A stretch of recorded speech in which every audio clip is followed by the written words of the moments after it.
Salat yang tertinggal di masa lalu apakah harus diqadha? Sedangkan di bulan Ramadan 1 kali salat wajib, 27 kali salat wajib itu sendiri. Minta tolong penjelasan. Maksudnya Anda mau qada di Ramadan. Jadi setiap qada lumayan 27 kali kemarin. Lumayan tidak, jangan begitu cara memahaminya. Pertama begini. Ini ada dua pendapat. Kalau yang dimaksud qada ini adalah qada dalam masa yang singkat. Semacam Anda tertidur. Subuh jam berapa tadi? 4.35 ya, lihat sini nggak apa-apa. Subuh 4.35, Anda bangun 5.34. Masih ada waktu. Yang jadi masalah, Anda bangun jam 15:34. Dia sudah lewat subuh, lewat zuhur. Itu. Ini ada kejadian. Di Tripoli pernah kejadian, orang 2 hari 2 malam nggak bangun-bangun. Ini kisah nyata, bukan rekayasa. Kisah nyata. Kisah nyata. 2 hari 2 malam, tidak bangun-bangun. Didorong, digulang-guling, tidak. Nggak mungkin dilempar dari atas, meninggal kan, dia masih hidup. Susah. Apa yang terjadi? Ternyata setelah 2 hari dia bangun. Baik, dalam seperti itu berlaku hadis Nabi SAW. Apa di antara hadisnya? Rufi'al qalam, diangkat pena, belum dihisab pada saat itu. An thalathatin, dari 3 hal. Salah satunya anin naimi hatta yastayqidha, dari orang tidur sampai bangun. Di orang tidur itu, saat bangunnya itulah waktu sholatnya. Bukan nggak pakai waktu sholatnya. Jadi begitu bangun, sholatnya di situ. Ya, dan ini pernah dialami di masa Nabi SAW. Jadi masa Nabi itu pernah kejadian. Kenapa hadis ini lahir salah satunya? Di masa Nabi pernah kemudian perjalanan yang luar biasa. Lelahnya, capek luar biasa. Malam-malam, menjelang kepada akhir malam. Setelah kemudian sholat malam sebagainya, Nabi katakan pada Bilal, Bilal kamu jaga ya. Kita istirahat. Kata Bilal, tenang ya Rasulullah. Saya pun ikut tidur, nanti saya bangunkan insya Allah. Dia bangunkan. Saya bangunkan katanya. Yakin. Udah tidur semua. Begitu bangun, Bilal ikut tidur semuanya. Yang membangunkan apa? Dengan izin Allah, cahaya matahari sudah mengenai sinar mata Nabi SAW. Bangun dengan cahaya matahari, bukan dengan bangun suara Bilal. Nabi bangun, Bilal masih tidur.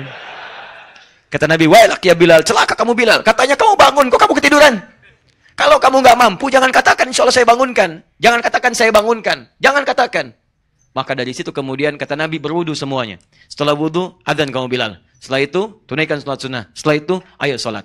Jadi semuanya sholat pada saat bangunnya. Pertanyaannya, Ustaz, kok bisa Nabi kesiangan? Awas, hati-hati. Jangan ikut-ikutan orientalis. Betul.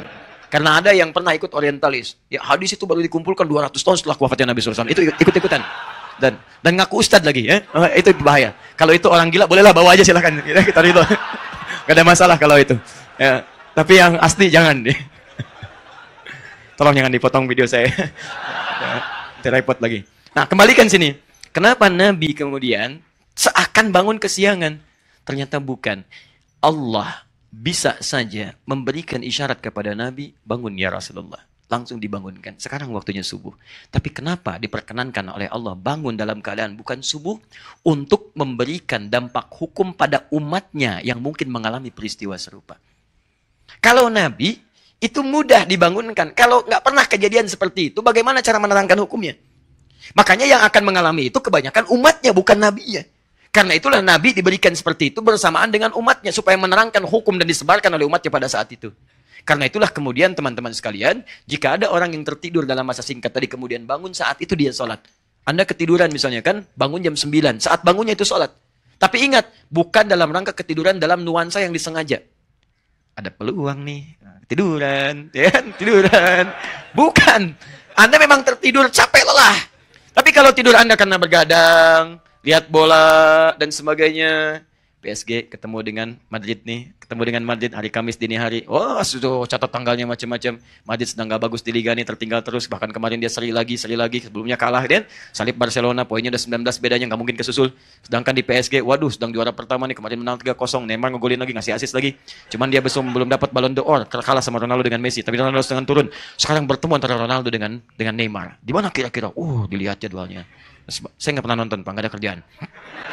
Betul, nggak ada kerjaan. Jadi tulis jam 3, jam 4, lihat Madrid menang, ujungnya menangis, kalah. Kalahnya pas menjelang adzan subuh jam 4:30, pas 4:35 menit lagi mau adzan, capek tidur. Tidurnya karena nonton bola, bangun jam 9. Maka di situ bermaksiat dia kepada Allah Subhanahu wa taala. Dia tetap sholat saat bangunnya, tapi dia berdosa kepada Allah karena dia tidur dalam keadaan lalai di waktu sholat. Paham? Nah, jadi kalau sifatnya seperti itu, kodok dilakukan. Tapi kalau sifatnya dalam jangka waktu yang lama, atau karena perbuatan tertentu, misal ada mati suri, koma dia, belum titik, ya. Jadi dia masih hidup, Nggak betul. Masih hidup, tapi tidak ada aktivitas dan diam seluruhnya. Lama, setelah misalnya 10 tahun bangun. Misal, misal saja kan, atau janganlah 10 tahun, 1 tahun lah ya. Bangun misalnya. Baik, sehari kan 5 kali. Kan? 365 hari kali 5 kali. Ya, berapa tuh? Berapa rakaat dia harus tunaikan? Kali 17. Cukup banyak dia lakukan. Maka yang seperti ini terjadi dua pendapat. Kata Imam Asy-Syafi'i, qadha salat berlaku pada dirinya, tapi diberikan keringanan dalam qadhanya. Ambil sebagian waktu yang lenggang bagi dia. Mungkin setelah salat zuhur, dia salat lagi dengan meniatkan untuk qadha salat yang telah berlalu. Mengambil keumuman hadis tadi. Seperti orang tidur yang tidak salat. Dan tidurnya dalam keadaan tidak menunaikan salat, maka dipahami oleh Imam Asy-Syafi'i untuk kehati-hatian, tunjukkan kesungguhan kita untuk mendekat kepada Allah. Setelah sholat maghrib, misalnya tunaikan lagi. Tapi di waktu-waktu yang kira-kira tidak ada sholat sunnah setelahnya, maka alangkah baiknya tidak dikerjakan. Bisa setelah subuh, gitu kan? Nah, kalau bisa itu jangan. Jangan, karena dikhawatirkan menyebabkan kesalahpahaman di antara banyak orang. Kenapa? Oh iya, kok sholat lagi ya? Iya. Wah, ini alirannya bahaya ini. Oh, aliran bahaya. Nah, akhirnya di situ terjadilah perselisihan yang tidak diinginkan, ya. Itu pendapat Al-Imam Asy-Syafi'i. Ulama yang lain berpendapat tidak berlaku hukum qadha yang seperti ini. Cukup dia bertobat pada Allah Subhanahu wa taala, kemudian dia berusaha meninggalkan segala maksiat dan diisi dengan memperbanyak amal soleh setelahnya. Dia rajin zikir, tingkatkan amalan-amalan sunnahnya, sholat sunnahnya ditambah lagi, dan seterusnya. Kalau ini dilakukan, maka cukup kemudian menutupi kekurangan-kekurangan di masa lalu yang pernah ia kerjakan. Dua-duanya pendapat yang baik, tinggal bagaimana Anda memilihnya. Yang salah, yang sama sekali meninggalkan sholat dan tidak mau mengerjakannya. Itu poinnya.